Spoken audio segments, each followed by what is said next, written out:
Hey everybody, this is Matthew Soltesiak, and you're listening to Not the Same Old Lions podcast, part of the Minute Media Podcast Network.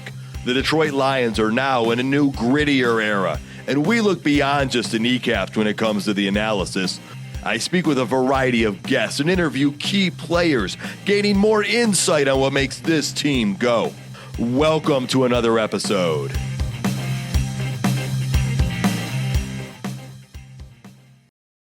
In this episode, we discuss the Detroit Lions preseason game against the Atlanta Falcons. We'll talk about Morrice Norris, we'll discuss the rookies who made their debut, plus offer other insights on how we're seeing things coming together out of this game as the Lions get ready for their first joint practices of training camp with Miami Dolphins. That and more. Let's get to it, Lions fans. Hi, this is Megan Stefanski, the 2024 Lions Fan of the Year and the 2024 NFL Fan of the Year. And you're listening to Not the Same Old Lions podcast. Joining me today is Coach Jerry Angers, the former Michigan High School Coach of the Year. He was also named Coach of the Week by the Detroit Lions. He's the Scouting and Training Director for Bull Rush Sports. Coach, good to have you and your ever-moving background with us. Hey, I got to keep people guessing. You know that. So looking forward to talking about halfway through preseason and how much fun we're going to have on Wednesday. Sounds good. It is summertime. People are moving around. People are on vacation as well. That includes James Cook, who is fresh back from vacation, Sports Writer of the Year for Community Newspaper Holdings Incorporated. He is also the senior sports writer for the Traverse City Record Eagle. James, I'm happy to get you back and warmed up before you start tackling all the other football stuff you got going on this week. Good to be back. Yeah, kind of got to do this today with high school football practice starting up tomorrow. All right, well, let's get started. We'll start with the Atlanta game. We'll start with the most serious, most important information that came out of there from that situation with Morrice Norris. At the end of the third quarter, beginning of the fourth, he was injured seriously on a play, so much so that an ambulance had to come out onto the field. After that, the game basically came to an end. A play or so happened, and then the clock ran. So let's first talk about Morrice Norris and him and his situation and condition, and then we'll get into what happened at the game, and we'll go more for there. But Friday night, the Lions tweeted out late that night that Morrice Norris was in stable condition, that he had feeling and movement in all extremities, and they mentioned he would stay at the Grady Memorial Hospital in Atlanta overnight for observation, and they thanked the Atlanta Falcons for all their support. Now, Dan Campbell had a very short press conference that night. No players were spoken with after the game, and then nothing on Saturday or Sunday with no practices. So we didn't have a lot of other information coming out. But on Saturday, Dave Burkett reported that Morrice Norris was expected to return to Detroit. So that was some more good news. And then today, Morrice Norris himself tweeted out that God is amazing. Never forget to give him praise. And it was also reported that he was at the Lions training facility today. And so all good news, great results sounding like for what was a very scary situation. James, you want to get us started on that? Were you watching it? What did you see? And what was your reaction to kind of the overall situation? Yeah, I mean, I texted you guys in our group chat right away, and I was like, who's down? Because the place I was at didn't have sound on the game. And I asked you guys who was down. It looks pretty serious because Campbell came on the field pretty quickly right away. All the players, the reactions of the players, you could tell something was pretty serious right off the get-go. And I think it was Jerry who said that it was Norris. If you haven't seen the replay, I mean, it was a pretty innocuous play. He was trying to make a tackle, and the running back kind of the knee came up, hit him in the helmet. His head went back a little bit, and he immediately looked like he just lost consciousness completely, and went into the fencing position, which is not a good sign. I mean, that's at a minimum concussion, if not worse. But I mean, you could just see on the sidelines when they were showing people. I mean, Raheem Morris especially seemed to be really shaken up. He just kind of didn't seem to be himself right after that. Yeah. No, Coach, you've coached many games. You've dealt with injuries. You've seen a lot of different things in your time. I mean, takes us back to DeMar Hamlin in a way, right? With that situation on the field 2 or 3 seasons ago. And, as a coach, well, give us your perspective on this and then any insights you can offer from your Well, experience. yeah, I mean, as soon as I saw the Atlanta staff flying out there, and then you see the players waving, and then all of a sudden Dan Campbell's on the field within 30 seconds, things are good. The big thing is, and I remember because Nick Whiteside was in on the tackle. Of course, I was watching to see how he was doing. I was like, yeah, you got a nice tackle. But then I saw where there was no jubilant, celebration by those guys in the tackle or the player or anything. It was like, oh my God, something's not right. And of course, when you go to 2 or 3 different TV commercials, it's not good. And you could see the shoulders of the guys. You could see the coaches talking. You could see the players, and that's good. It's not a good sign. And again, thank God that everything turned out the way it did, and it sounds like he's going to be okay. For sure. And yeah, that's the best thing is all the news that's come out of this after the fact, which is, he was able to fly home. He's communicating with people, telling he's good. He's back at the Lions facility. Again, we don't know in what capacity that is. The fact that he is just, seemingly having the best possible outcome we could expect at this point. And I'm sure we'll get more news on the next press conference from the Lions after their practices on Monday. So that's good. That's one time social media I loved because, well, of course there was a bunch right away. Oh, broken neck, all this, that. But then when Terry and Arnold says, my dog's okay, and then of course they follow that up the next couple of days. That's when you kind of, Dan Campbell's going to say what he has to do as the head coach. But when your fellow teammates come out on social media and kind of say, he's good, God's good, stuff like that, that it sounds like things are going to work out best for him. So, but again, we're not doctors, and I guess we'll wait and see. For sure. But yeah, the best thing is that he's back in Detroit, and that's a step in the right direction. Let's talk about that play that happened after, or the series of events that took place after. And it was really strange because I was watching, and you know how it is. You're multitasking as things are going on sometimes in life, and the clock was just running and running, and it was like, what is going on here? And James, that caught me off guard, caught everybody off guard because I don't think we've ever seen anything like this. And so, I mean, what was your reaction when you saw that happen? I mean, and again, you didn't have sound, and so you were trying to piece some things together. But what was your take on that? Yeah, I kind of came to the conclusion that these two teams had mutually come to a decision to not play the rest of this game, or at least not for a while, not until they knew that Morrice was okay or something. So you could see the players getting together in a big circle, forming a prayer circle. The players were just talking to each other. Emory Jones, the Falcons backup quarterback, took a snap with, I think, 14:31 to go, and the Lions just didn't rush him. So technically the play never ended. So he just stood on the field with the ball. Well, that was the interesting part is they didn't have to keep taking knees. As long as nobody rushed him or tackled him, the clock would continually run, which I think is something that even the announcers had overlooked, was like, oh, they'll just keep taking knees and go back and forth. No. But because of the clock being able to run, that didn't even have to happen. Yeah, so technically that was a 7-minute and 59-second play before the NFL finally, I'm going to guess, agreed to whatever request the coaches had made to end this game with about 6.5 minutes to go. Coach, we've not seen this at the NFL level. Have you seen something like this at the college or the high school level or anything like that?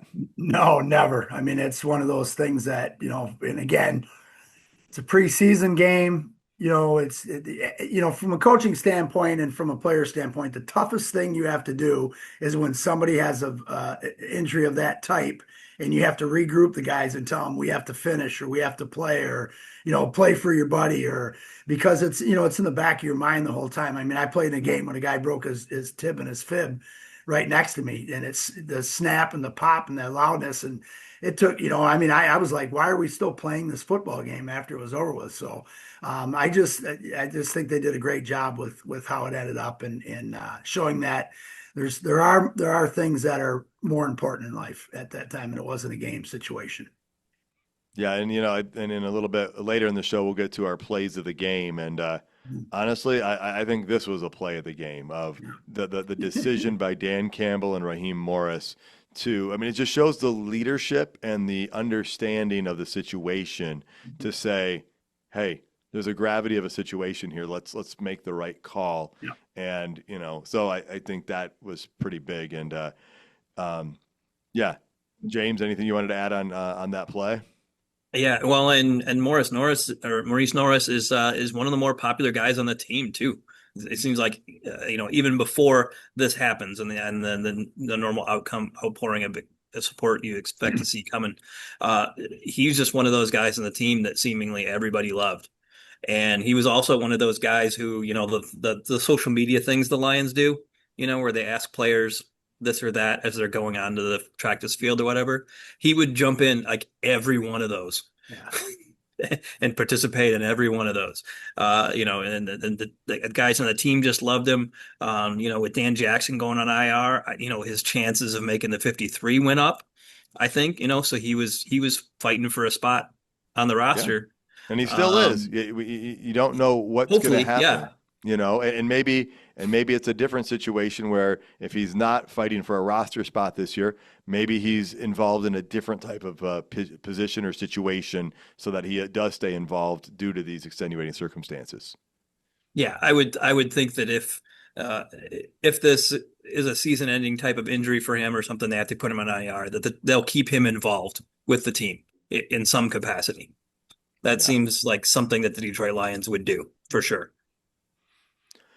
Coach, any other final thoughts before we look at other things to react from the Atlanta game? Nope. All right. Well, let's start on offense. Well, actually, my first reaction is an injury to an offensive player before the game even started. Like, how does this stuff even happen? But offensive tackle Justin Heron was hurt during warmups. And, I mean, guys, we just signed this guy on August 2nd.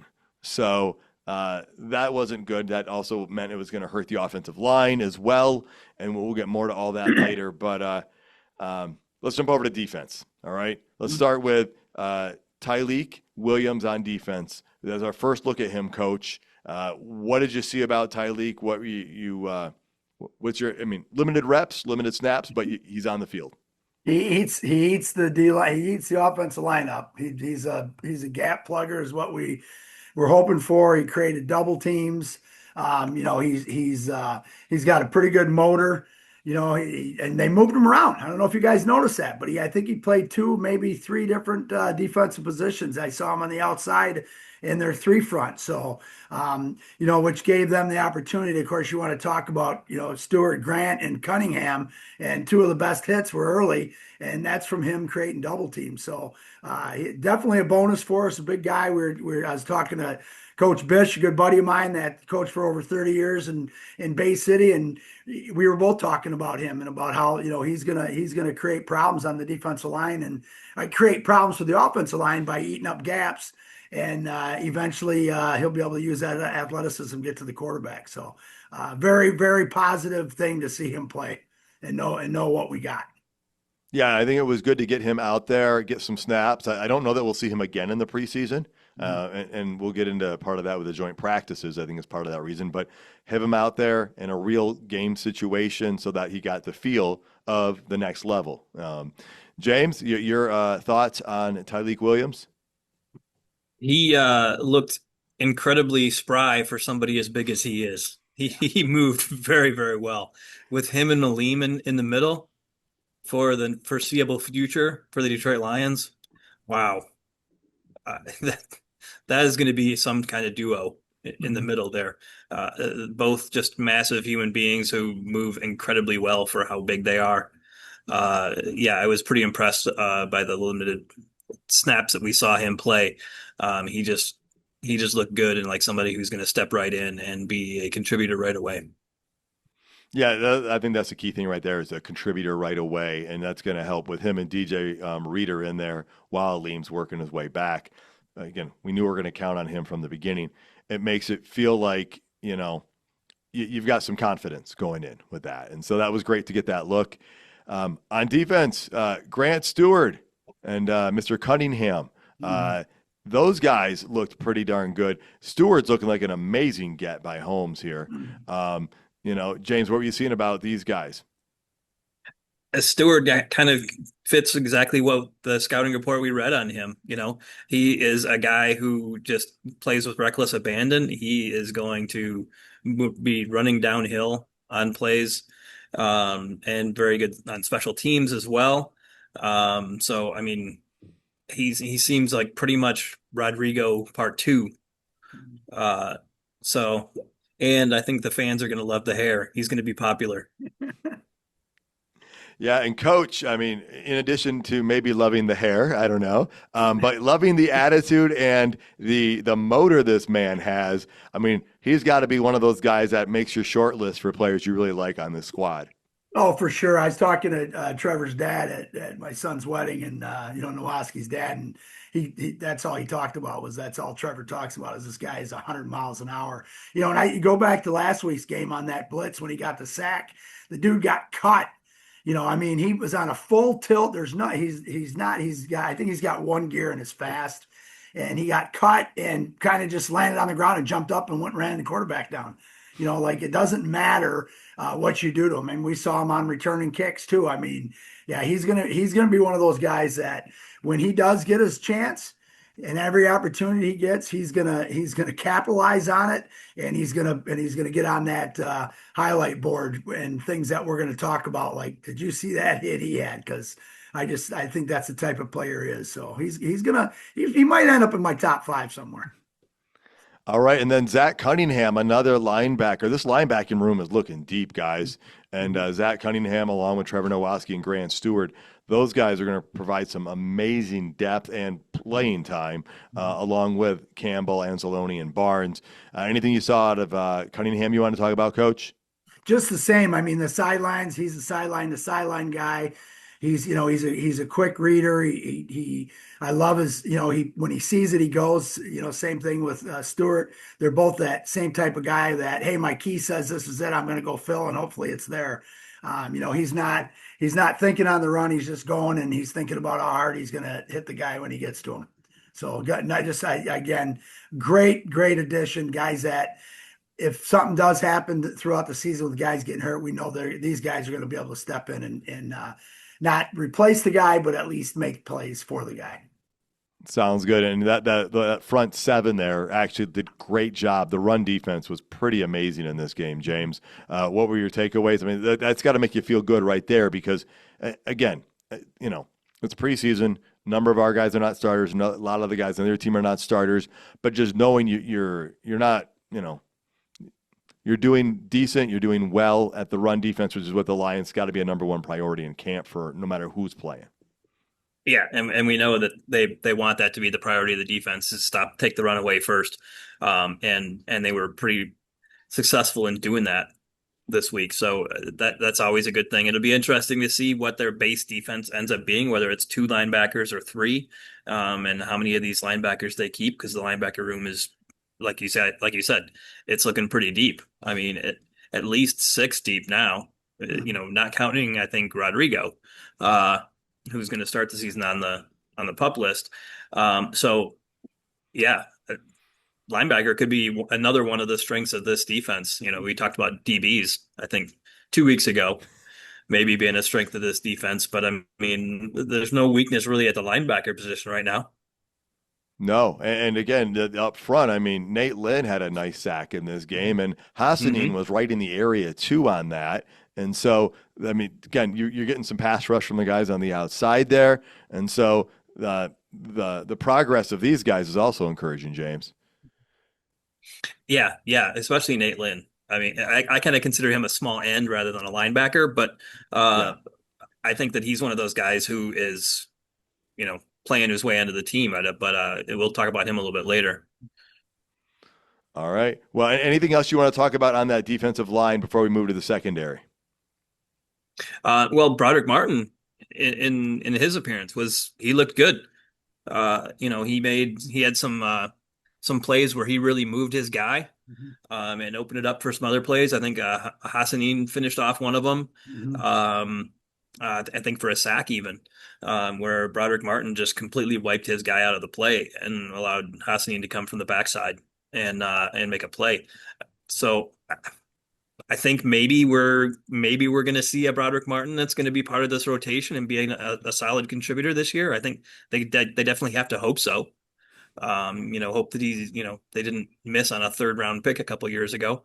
So if he can come in and give them meaningful snaps on that defensive line rotation, that's going to be pretty big for them. They don't want to play Reader, all the time and everything because of his age and everything. So if Broderick Martin can come in there and spell him, that's going to help this defense out a lot. I mean, even with Levi's injury, even with McNeil's injury, even with Mekhi Wingo being out right now, you're like, you've got some options in here. We haven't even talked about Roy Lopez. And so the middle of this defensive line is looking pretty good with depth and players. And you jump back to the secondary, James, the guy that you and I his name has come up in conversation the last couple of years, and Coach and I talked about him quite a bit, was Rock Ya-Sin. He's a guy who's bounced around from team to team, but man, they moved him to safety this week after he played great at defensive back last week. He might be crucial guy playing in backup roles in multiple spots. Are you even more excited? I mean, I know you were a little bit optimistic when they added him to the secondary earlier this offseason, but now it's looking like he's the kind of guy we need.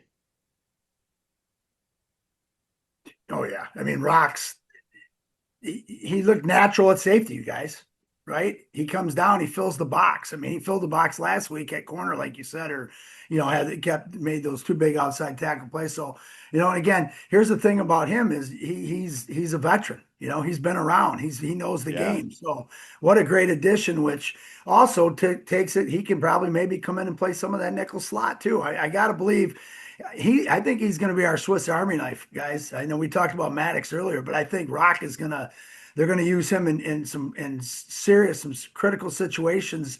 And I think he'll play the position that he matches the best with in that position during that game. So looking forward to it. 2 games in a row, 2 games in a row, his name's being mentioned. So he's doing something right. Yeah, he doesn't need to play any more preseason for me. I think I'm good with him. James, as I was saying, are you a little bit more excited even now than you were earlier about the addition of Rock? Yeah, I was more on the Avonte Maddox train. And I still am, but I was kind of thinking that Rock Ya-Sin was kind of a secondary guy. I thought how much he had bounced around in the league that maybe he had kind of lost a step, but it really doesn't look like he has. So I think he can definitely be a key part in there. Having him and Maddox, two Swiss Army knives, plus Brian Branch. I mean, how many Swiss Army knives do you need? But they got him. Yeah. They do. And again, there's been some changes in the secondary with some injuries. We know about Rakestraw's injury and how he's on IR. That has opened a spot for another guy to get some reps. And, late July, the 28th, the Detroit Lions signed defensive back Nick Whiteside. And, he's making the most out of his opportunities. We saw that right in this game here. And Coach, you've got a pretty good scouting report on Nick. Give us some of those insights that you saw on him, and maybe something that what you saw in the game, and then stuff about him that maybe the average listener might not be aware of. Yeah, I know Nick pretty well. So, the big thing, and here's the thing is he went into Washington. He started or played a ton his last 3 games against in Washington his rookie year. After going on, practice squad, after being an undrafted free agent and made some noise, but then they switched their staff. So then they got a new staff in there. So basically he was gone and he didn't get picked up by anybody. So what did he do? He went back to work, trusted God. I mean, he's very, very religious, trusted God that he was going to make the right thing. And then ended up with in the UFL. He got with the Bottlenecks, which I was excited and, talking to his dad, and didn't start, wasn't a starter. Then they put him in at starter, and then it just keeps carrying on.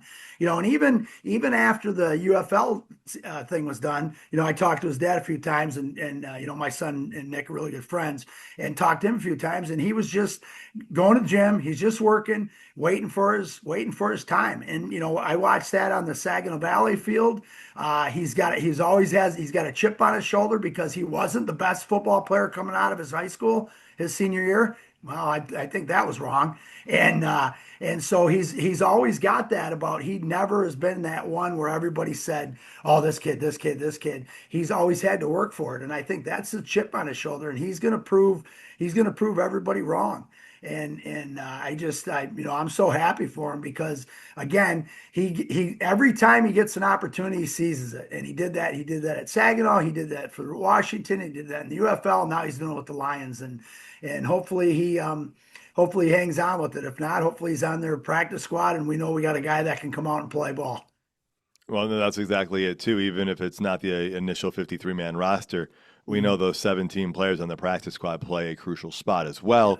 And so, he's already made an impact in a very short amount of time. So let's just hope he does what you say, Coach. Keep stacking them, right? Yep, keep stacking them. Any other comments on the secondary in general from what you guys saw on Sunday? Sorry, on Friday. I'm not used to Friday night football games for the NFL, but before we jump over to the offensive side. No? I'm good. All right, well then let's talk about the position everybody always wants to talk about, the quarterback, right? Hendon Hooker was supposed to play the entire first half. He did not. He finished his time about 5 minutes early. My initial thoughts would be some of his throws looked decent, right? I mean, he had an early drop by Meeks. That did not help. So that puts him in some difficult situations. And as Coach has talked about, sometimes situations can redictate the way things go. That being said, he fumbled the ball twice. Campbell recently said, you can't be turning the ball over on this team. And so I'm going to say he didn't take the step forward people were hoping. I don't think he was I can't say he wasn't horrible. He wasn't horrible. He had 2 turnovers, which is horrible. He had a 70% completion percentage, which isn't horrible. And again, he didn't even play 2 full quarters. But he didn't look super comfortable in the pocket. That's what I'll put out there on Hendon. So, James, what are you seeing on Hendon? And I was a little optimistic because I spoke with Justin Rogers. He said Hendon's looked great in camp. A lot of people have. And so I was hoping to see more, but we saw what we saw. What were your takeaways?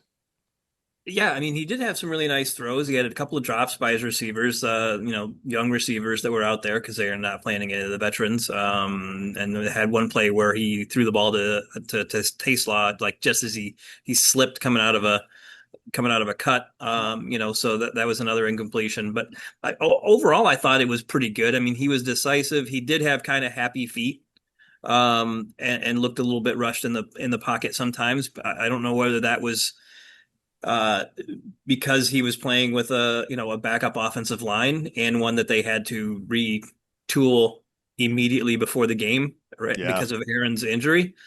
And I don't know if you saw the picture of Heron before the game, but the thing that they had in his arm was like the biggest brace I've ever seen in my life on someone's arm.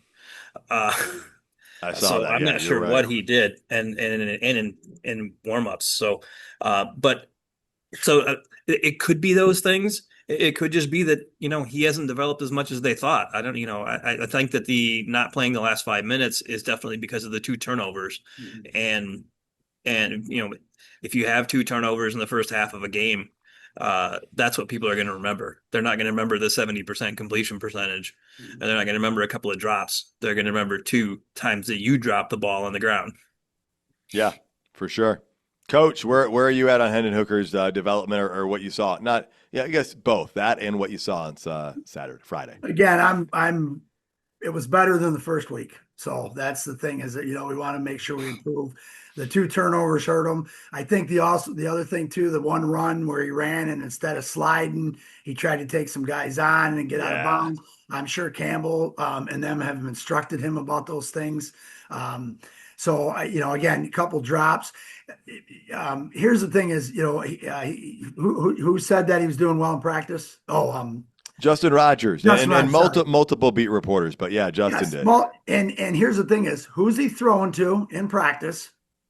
Who's in front of him in practice? What are the play calls in practice? Those are things now he gets into a game situation. Is he pressing too much? Is he throwing balls to St. Brown? Is he throwing balls to J-Mo? Is he throwing balls to Laporta? We're not there witnessing those. So again, did he show enough on this game other than his 2 turnovers? And again, the second one was horrible, and I'm sure he was directed to, protect the football, protect your body. And if he's not doing those things, and that's the ultimatum that they're giving him, they're going to pull him. And I think this was a shock factor. Like, dude, you better start listening and doing what we're saying, and you're done.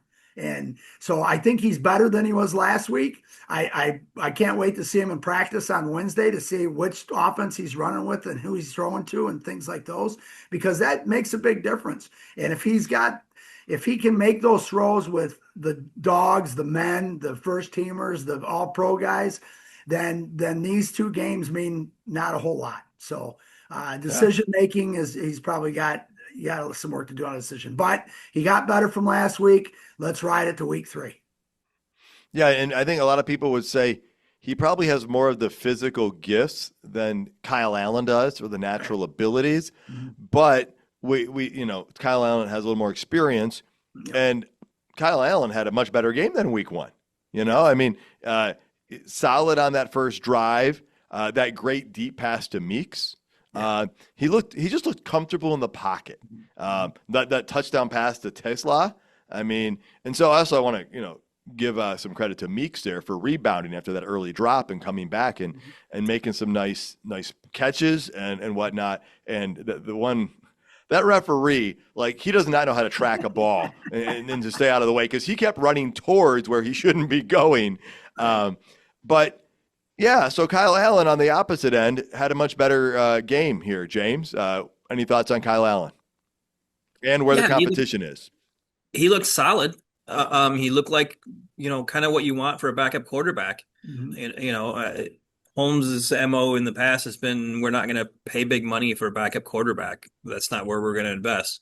So they're going to find somebody who's not expensive but can still be capable. Mm-hmm. And that's what they've been doing over the past few years with guys, like Teddy Bridgewater and now Kyle Allen, as they wait for Hendon Hooker to develop. But how many more years do you give Hendon Hooker? I mean, this is year 3, but Kyle Allen looked pretty solid. What you want in a backup quarterback, somebody who can come in and run the offense and run it pretty similar to Jared Goff. I mean, he's more of a pocket passer than Hendon Hooker is at this point in his career. So I think the offense is probably more similar with Allen at the helm than with Hooker. Mm-hmm. To what you normally run with Goff. Yeah. Well, and that's the thing too, is, he would fit well. And, I guess you have to say we legit have a battle for the number 2 quarterback position. Mm-hmm. I do think it would be easier to get Kyle Allen onto the practice squad than Hendon Hooker onto the practice squad at this point, because some other team might take a flyer that's going to carry 3 quarterbacks. Because that will be the other question is, do the Lions carry 3 quarterbacks on their active roster?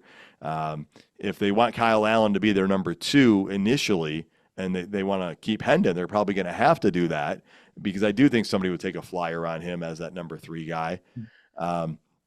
But yeah, I'm not worried. I think a lot of people are worried. I'm actually not that worried. Other than, we paid Teddy Bridgewater some solid money to be our backup because we wanted that. And but other than that, this is still, I think, a better backup quarterback, or at least a more optimistic quarterback situation than for backup that we've had at least in the last 5 to 6 years, if not longer. So I'm okay with it. I'm not going to lose too much sleep over it because I'm not going to live in fear. So, right. It's way better than the days when we had guys like Jeff Driscoll. Yeah. Jeff Driscoll may have been one of the best ones we had over an 8-year period, which is not saying much. I know. I still go back to Sean Hill, my Maryland Terrapin alum, who obscure fact, he and I were on the cover of the New York Times together for the sports page when Maryland won and got to go to they beat NC State, who was quarterbacked by Phillip Rivers, that won the ACC and propelled them to the Orange Bowl. And he was there high-fiving fans. I was one of the fans. And so good. There's my Sean Hill story. Very good. Good. You're part of that then. You're part of that history forever. Yeah. So he was a solid backup. Since then, as we've talked about, there hasn't been much. You alluded to Jeff Driscoll. So we'll see how it goes. Let's move on, though, to more on the offense. Let's look at the guys catching the ball. Meeks had a decent showing, and that's important because Dominic Lovett wasn't out there, I don't believe. And so, that's important for him to get that because Meeks is the guy that might be looking at a practice squad. He's right now probably considered wide receiver 7, and I think the Lions will at least keep 1, if not 2, on the practice squad. James, what did you see out of Meeks and or anybody else in the wide receiving group? Yeah, Meeks looked like a solid NFL receiver, and potentially, one of those kind of guys like you meant. At this point in his career, he's probably the back end of your wide receiver room if he makes the team. But I think he's a solid option for the practice squad. I think he's a pretty good option. I think that if they'll try to get him through to the practice squad, and I think Lovett will probably make it. They didn't play him. I think they saw maybe enough that last week that they were like, okay, man, we know what we got there. No need to overdo it there. Tasla, I think has just kept wowing people, I think, a little bit. And I think we're going to that touchdown pass that he had, over the shoulder, beating the defensive back. I think we're going to see that type of stuff a lot. I could see him having a rookie season where only has like maybe 30 catches or something like that, but scores like 6 touchdowns on plays like that. He's going to be, if you have Morton go 3 or 4 wide, where you have your 3 or 4 are Tasla and Tim Patrick, what team has the size, depth in their defensive backfield to match up with those 2 guys? At this point, the Lions are kind of zigging when everybody's zagging, where they're like, okay, we'll draft a huge slot corner or slot receiver, and nobody's going to be able to match up with it. So I think that, you've got Patrick 6'5", Tasla is 6'4", Jamo is 6'1", Amon-Ra St. Brown is still 6 foot tall. I don't know how teams defend that and then have to then contend with Laporta, Monty, and Gibbs. If Tasla does have 30 catches for how many touchdowns you think? 6? 6. That's 6. pretty efficient. It's very efficient. It's not quite Joseph Fourier efficient, who had 7 touchdowns on 18 catches. But I think Tesla is looking at a different career trajectory than Mr. Fourier. But that would be that size and whatnot. Does create a very mismatched situation, especially with all those in the red zone. Coach, you've got to be impressed the way this wide receiver room has come together, right?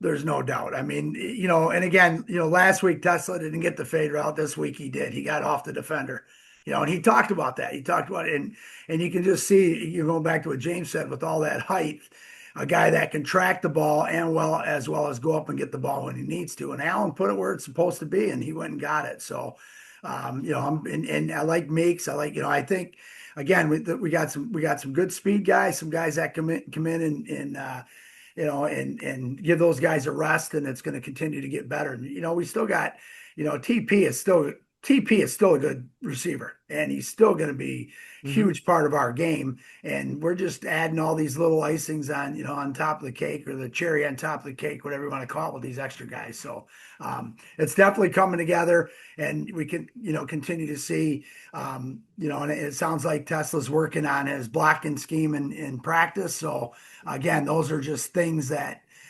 continue to grow, and we continue to become a better football team. Yeah.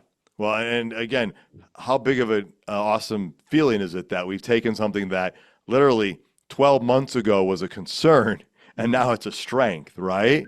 And so that's a nice bit of progress in a short amount of time, and a lot of excitement for Tesla. So let's put Tesla in that category. Well, I don't know. Do you guys think you need to see him anymore in the preseason? It depends who they're gonna, are they gonna just run Kennedy and those guys for the rest of it? Are they gonna run a series or 2 with Goff? Probably not. But Yeah. it'd be interesting to see if they do it. And I think, and he may still have some special team stuff they got to work on. So, I don't think they're going to shut him down just yet. No, I don't think so either, Coach, for a couple of reasons. As those words came out of my mouth, it was like, well, first off, this guy just needs more time. He needs more practice. He needs to get those reps in. And those quarterbacks going for the number 2 spot, they need the best targets available. And so, yeah, I think you're going to see him repping a lot. And that will also just increase him progressing more quickly. So if they do need him a little bit more later, I mean, he's obviously going to be playing special teams like you alluded to. So.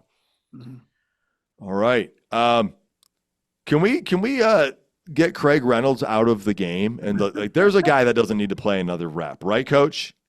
Well, and again, with Baki hurt, I think it's they got to give these guys some numbers. And then, we just lost another back, they Yeah, got him today. So, it's funny. And Craig Reynolds, it feels like he's that guy that just probably looks at Dan Campbell and says, play me.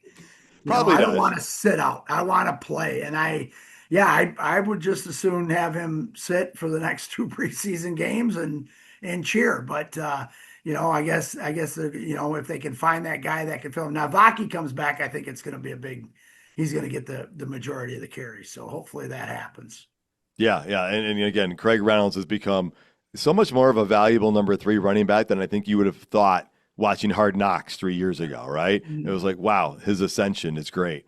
Uh, James, anything to add on Craig Reynolds or anything like that before we talk to the offensive line? No, I'm good. All right. Well, we talked about Herron getting hurt before the game. Tristan Colon, the center, he got hurt in the game. And those things, Coach kind of alluded to some of this, or maybe you did, is that, well, that affects the quarterback play too. Fortunately, though, we also got to see Tate Ratledge get some reps in here. So, James, what were some of your observations on that offensive line early on? Yeah, I think they kind of had to kind of move things around, like I mentioned that, because I think Heron was gonna get the start. Yes. I think at right tackle. So they kind of had to move things around. I think they had Manu there at right for a little while, and then they moved him back over to left, and kind of moved things around a bit. Ratledge got some time in there. Cologne played center, started at center until he got hurt, and I haven't heard anything about the severity of that injury. But that looked like an elbow. But the line didn't look terrible, but it didn't like kind of blow me away either. Um, they were allowing some pressure on Hooker. Um, Allen seemed to play a little bit better with it, but I mean he's a veteran, so he should. Mhm. Yeah. Yeah. And again, I thought it was great for Ratledge to get those reps in there to kind of feel what it's like at this level with these guys, even though these aren't the guys he'll be next to, but just start feeling that position out. And maybe, Coach, does that also help him try to recognize a defense that he hasn't been practicing against? Oh, sure. I mean, there's a lot. You need to get him wet. You need to see if he can do it. You got to give him those reps and stuff like that. And so it was good to see Ratledge. I mean, he had the one. He just tossed the guy in one play, just to freaking throw by.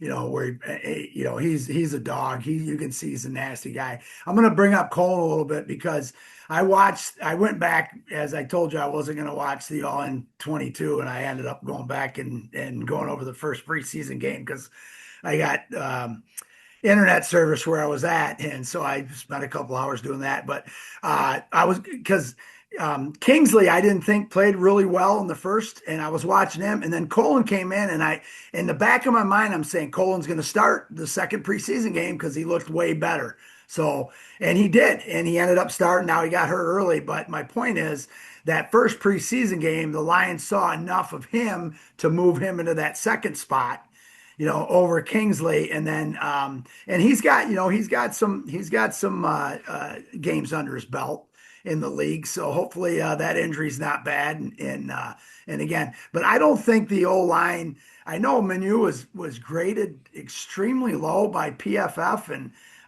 I'm going to go back and watch it, but I didn't see a 47 grade in my book. But again, it doesn't matter what I grade. It doesn't matter what PF grades. It only matters what the Detroit Lions grade.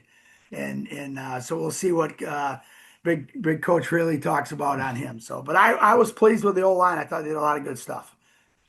All right, and it's going to be interesting too. I mean, they had the running game went pretty good Yes. on that one drive, and so that's credit to the offensive line for sure. The guard, not the guard, the tackle position, right? Dan Skipper is tackle number 3. The depth behind that, though, again, is in question right now, and so we'll have to definitely be keeping an eye on that as well. Let's hit on special teams, and then we'll hit our new segment, and then we'll talk about some more camp notes. Jake Bates in that 57-yarder, pretty amazing. May have been good from 65. Apparently, after the Jacksonville Jaguars saw that, they said, let's see if we can kick something from 70, and that was pretty incredible for that preseason game. But the kickoffs and the coverage, there were some penalties there.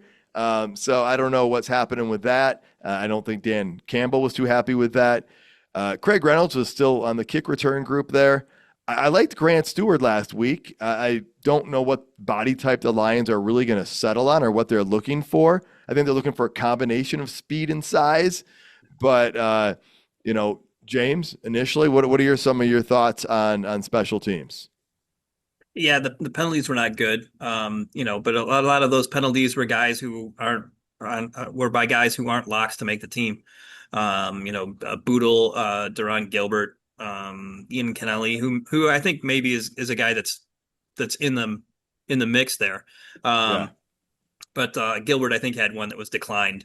So I think that's why it only has 3 in the box. But it takes a lot of illegal block. Should be pretty easily correctable. Fine to get that out of the way in the preseason and make it one of those teachable moment type things.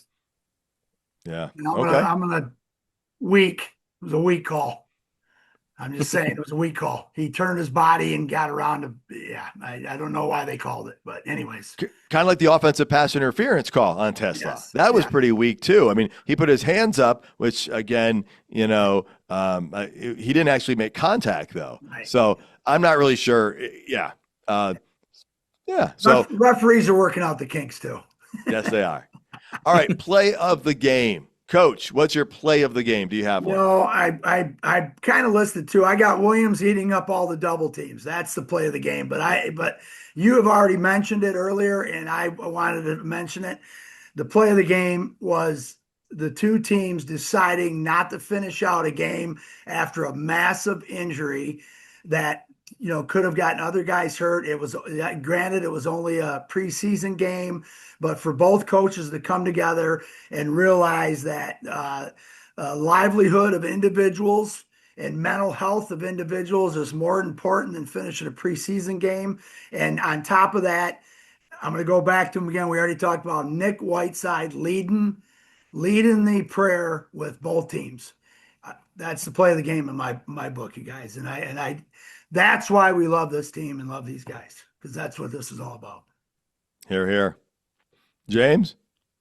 Yeah. I mean, that was huge. Yeah. I mean, you've got guys saying, we don't need to finish this game. And some of those guys are guys who are on that bubble and they're fighting for a spot. Mm-hmm. And these may be the snaps that they needed to get that spot. And they're like, nope, this is for Morrice, and we're not doing this or anything like that.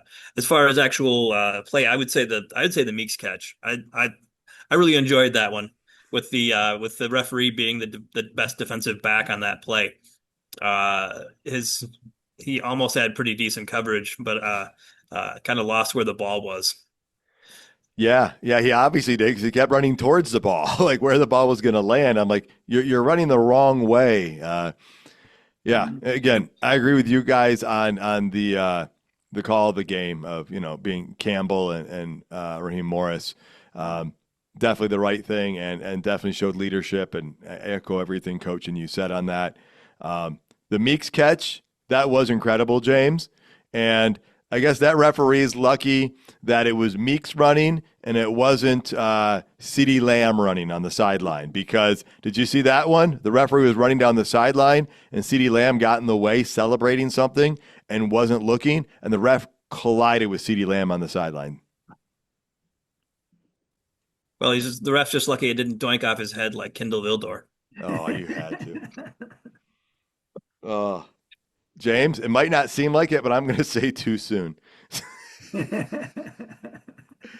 All right, guys, let's hit up some more camp notes. As we move along here, offense has been looking like they're behind the defense. That's what a lot of people have been saying. But there's speculation that, you know what, Taylor Decker's not been out there. So is that because, and then Hutch is blowing things up. So you've got that big mismatch. We kind of talked about tackle 3. So that could be impacting things. And I mean, that's good for the defensive side. James, what are some of your thoughts on that? And also, Glasgow's back at center.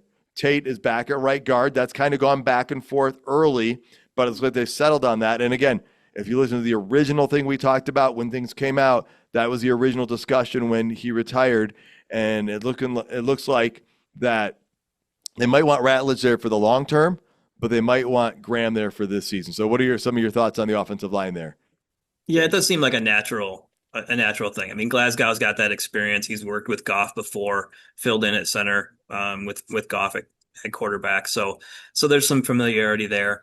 And just get Ratledge up to speed with the NFL, playing his natural position more before making him play a very different position on the offensive line from what he's used to. It is interesting that Campbell had to say that during practice. I mean, in normal times, if a defensive end comes through and gets basically a sack, they just stop the play or whatever. And he said, we're not doing that in practice because we'd never get plays in because Hutchinson is blowing up so many of them that if he gets the tap on the quarterback or whatever, they just keep going just so that they can get snaps in. Yeah, that is impressive, incredible, and very noteworthy. Coach, from the coaching standpoint here, I got to set this up for you here. Well, yeah. you give me what you got, then I'll add to it. Okay, so from the offense being behind the defense, that's normal. That's always normal. It's never been any different than that. In any year I've coached in over 30 years, the defense is always ahead of the offense. And because, first of all, the defense probably knows half of their calls and their formations. And so they know what routes they're running, what running plays they're doing, stuff like that. So that's going to happen. New coordinator, granted there's a new coordinator on defense. We talked about this before, but that's normal. It's just, that's the way it is. We'll find out Wednesday. We'll see Wednesday when they're going against somebody else. And so we'll see how good they are. But again, they know each other well, and the defense has the upper hand on that. The offensive line wise, we talked about that. And again, now it's what we said the first time: veteran, young guy, veteran, young guy, veteran. And Tate has never played center other than as a backup center. So now he's going to learn to be a center and learn to make calls. Coach B and I were talking about that earlier today. That's the toughest position on the offensive line, is the center who's making all the run block and pass blocking calls. So that's it. But again, I think Glasgow he definitely feels more comfortable at center than he does at left guard because he's not, and he didn't feel comfortable with that. We know that. So veteran that, and again, Goff probably likes that. They've already had that. They don't have to worry about exchanges and stuff because they've already done it in game situations. Well, and that's the thing too. Two things you hit on right there. One is Glasgow is playing a position he knows he's done. Mm-hmm.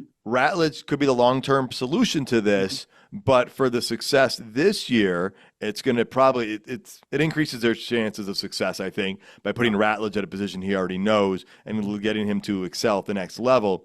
And then you talked about Goff. Do you think that might be a thing that the coaching staff consult Jared Goff on this with his preference, or not really? I mean, that's so hard to tell. I think he's more comfortable with that right away. So why are we have a new coordinator. We got some new offensive linemen. We're going to have a new center position. We're going to have new this, new that. And let's eliminate one of the news. And one of the news is having Glasgow as a center. That's not he's done it at probably I'd say 4 or 5 games, if not more. And so that's kind of, again, we talked about it last year when injuries come up, and you never screw up 2 positions to replace one. You just replace the one. And that's what they're doing. And they're replacing one, and they're putting 2 guys in at a guard spot that they've played before, and not putting a guy in at a position to where he has to make calls and snap the ball. So I think it's a Yeah. great move, and I think it'll work itself out. I think it's going to give us the strongest offensive line we Yeah. have in that situation. Mhm. James, anything you want to add to that before we jump over to the roster updates? A lot going on here. I'm good. Okay. So Lions already had Levi on IR. They recently put safety Dan Jackson, a rookie, and defensive back Enos Rakestraw on IR. Well, oh, by the way, on the PUP list, we already have McNeil, Rodrigo, Dorsey, Wingo, and Frazier. All of this could open the doors, you guys, for a lot of other players to make the roster, right? And Pascal's on the NFI list, I believe. Mhm. I don't think I mentioned Pascal already. Yeah. But now another group of transactions took place today. The Detroit Lions have put Justin Herron, Kenny Yeboah, and Colby Sorsdal on injured reserve. Jabari Small was waived with an injury settlement. They have signed tackle Gunnar Britton, tight end Gunnar, spelled differently, Gar as opposed to Genner. Oaks, he's a tight end. And they added free agent running back Deion Jackson, and they added Keaton Sutherland, a guard. So, James, get us started. What are you seeing about all these roster changes? Yeah, I mean, it's a flurry of guys, but I think people are worried about it and everything like that. But I don't, every team is experiencing this to some extent or another this year. Um, Heron was a guy they just signed, was not a likely guy to make the team, even though he was going to start the preseason game. Kenny Yeboah, I think, was a guy who was pretty likely to make the team and be a contributor. So there's a loss. And Colby Sorsdal was a guy who was on that bubble and fighting for a roster spot on the depth. So they're losing some depth pieces here and there. So it'll be interesting to see what they do. A lot of these guys who are guys you sign out the street or late round draft picks have what they call a split salary, where so, like for instance, in Sarzal's case, he'll get a $540,000 salary if they put him on IR and keep him there for the whole year. Okay. But they could also reach an injury settlement with him, and that's based on how long it would take to rehab that injury. They can't cut him before the estimation of how long it would take to rehab from that particular injury. Sure. So they pay that, they can pay that salary, and then once that amount of time is up, then they could release you if they wanted to, um, and save some cap money. It's not a very big savings, and I don't know that the Lions necessarily are going to do that over a couple $100,000 unless Sorsdal just wasn't in the plans anyway or something. So, but I mean, all these injuries are just kind of starting to add up. Thankfully, none of these guys so far really have been starters, aside from the guys that we knew coming into the season that were going to be injured, like Aleem, and stuff. But a good number of these guys are depth pieces. And if you get some more things pile up in the same position like we had last year, it could be pretty troublesome. But since July 28th, there have been 46 NFL players, not counting Detroit's, put on injured reserve, including, I think, multiple players from every team in the division. So this is not just a Lions thing. I know the Lions fans have last year ringing in the back of their head. Yeah. Yeah. And again, a couple of these guys were bubble spots, but guys that were going to play some key depth positions likely. And, Kenny Yeboah is a guy that we were really interested because he brought some blocking abilities and whatnot to that tight end position. And we were looking to see if Colby Sorsdal could ascend to somewhere on the offensive line and find a fit there. Coach, this roster shakeup does give opportunity to guys. I mean, Nick Whiteside's one of those guys that we've already talked about who is trying to make the most of it. And so right now, these next couple of weeks are going to be big for a lot of these guys. How concerning is this to you, or any other thoughts on all these adjustments? Again, you guys said it too. It's happening in preseason. Guys that are fighting for a roster spot, or maybe are just part of the 90-man. That's why we signed these other guys in there, because we got to have 90 guys to practice. We got to have enough guys to do the preseason games. So we don't have to play the guys we don't, are really concerned with getting hurt. So yeah, again, the timing I think is better than when we had the last year, which is during the season. But again, it's a carryover. Everybody's going, oh my God, Lions again. Oh my God, Lions again. But this is part of it. We got to fill the roster. And I think the timing is, as much as you can say injury are, it's a good timing for that. Yeah. And Jackson being a 7th round pick this year, he'll, he won't be a decision maker this year. It'll be next year of, you've got him for that. Mm-hmm. All right. Well, a lot changes this week. This is a really important week because this is when joint practices start. The Lions have 3 joint practices this year, 2 this week against the Miami Dolphins, Wednesday and Thursday, and 1 the following Thursday against the Texans. Now, this is big. This is really big for the starters. This is going to be big for Ratledge on that offensive line because this is where they're going to get a lot of their controlled reps, these snaps, and you're going to see a lot. And then you're going to see guys that you're not practicing against who don't have an idea of what your offensive tendencies are or your defensive tendencies are. And so this is where I think Hendon Hooker can see the most growth. I think Kyle Allen is going to maybe show a little growth. But I think this is going to be really big for the quarterbacks as well. And so all 3 of us are going down on Wednesday. We're going to blanket coverage that. We're going to be watching offense, defense, special teams, and just, bringing back a lot of great information on that. James, start with you. Why are these joint practices so important, and what are you going to be looking for when we go down there? It's like another scrimmage. Jerry knows, like in high school, you're only allowed to have 1 scrimmage, but now the thing is big. You can start doing some of these joint practices, and it's like having another scrimmage because it's a controlled environment where you can run whatever plays you want to. Mm-hmm. You don't have to run plays for the situation.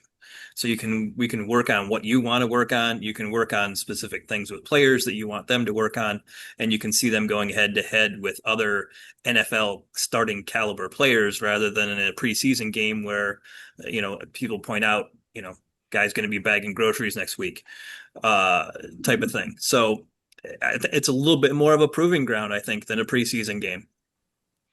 Yeah, and it gets those guys who aren't getting those reps in the opportunity to do this.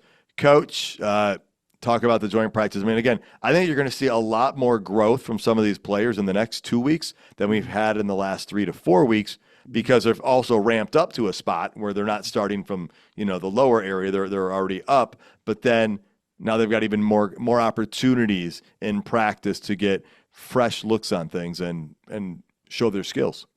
Oh, for sure. And and you're going one-on-ones, you're not doing,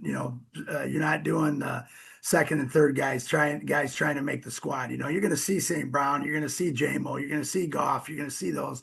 Again, they're going to have it. We used to do it when we scrimmaged Muskegon when I was at Traverse City West. Tony Anise, him and I would talk on the phone that week, and he'd say, "This is what I want you to run on defense." So you guys do that package because I want to find out if I can do this.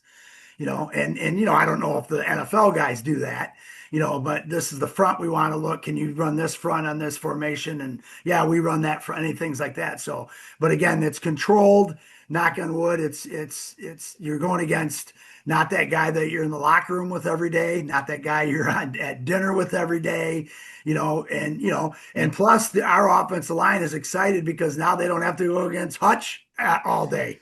With the way that sounds. So, and Hutch is looking forward to it because now he gets to go against somebody that has no idea these moves that he's putting on. So, again, it's just a great time, knock on wood, that both teams come out without any injuries and they both get better because of it.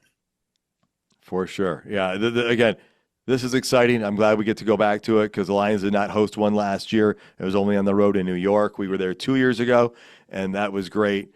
All right, guys. Well, let's say any final thoughts before we wrap things up, Coach? Nope. Just looking forward to Wednesday. All right, James.